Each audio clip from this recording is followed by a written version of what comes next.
एवढ्या वर्षाच्या प्रॅक्टिसमध्ये एक पाहिलं की भारतात ॲक्सिडेंट झाल्यावर लोक प्रॉपर पद्धतीने प्रॉपर टेक्निकने त्या पेशंटला दवाखान्यापर्यंत नेत नाहीत.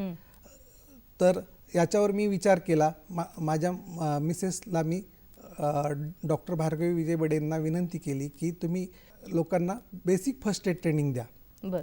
आणि आपल्या भारतात कसं आहे की कुठली गोष्ट कंपल्सरी असेल तर त्याचं महत्त्व कळतं व त्याचे प्रोग्राम होतात. तर डॉक्टर भार्गवी बडे यांनी आमच्या ज्या बेसिक फर्स्ट एड ट्रेनिंगला डायरेक्टर ऑफ इंडस्ट्रियल सेफ्टी हेल्थचं परमिशन आणलं.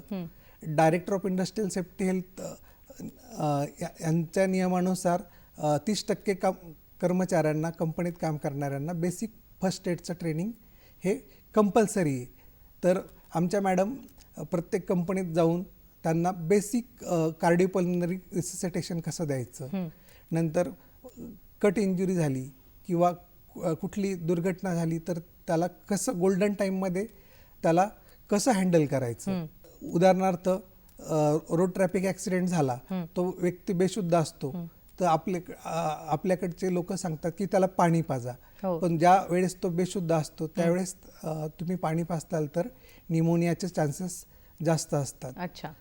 तर आमचं 2030चं व्हिजन आहे की म्हणजे शाळा कॉलेजातल्या मुलांना जर आपण बेसिक फर्स्ट एडचं नॉलेज जर योग्य पद्धतीने देऊ तर रोड ट्रॅफिक ॲक्सिडेंट किंवा कुठल्याही प्रकारचे ॲक्सिडेंट होतात तर ते मुलं ते जे व्हिक्टिम्स असतात त्यांना अयोग्य पद्धतीने हँडल केल्यामुळे जे काही डेथ होतो किंवा आजाराची तीव्रता वाढते, त्या आजाराची तीव्रता कमी होईल, जीव वाचेल व गोल्डन टाईममध्ये प्रॉपर पद्धतीने त्या व्यक्तीला रुग्णालयापर्यंत शिफ्ट करता येईल.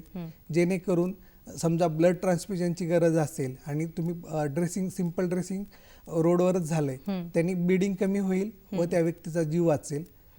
जसं मी म्हटलं की आम्ही विजन 2030 ठेवलंय की 2030 पर्यंत आम्हाला 30 लाख फर्स्ट एडर तयार करायचे.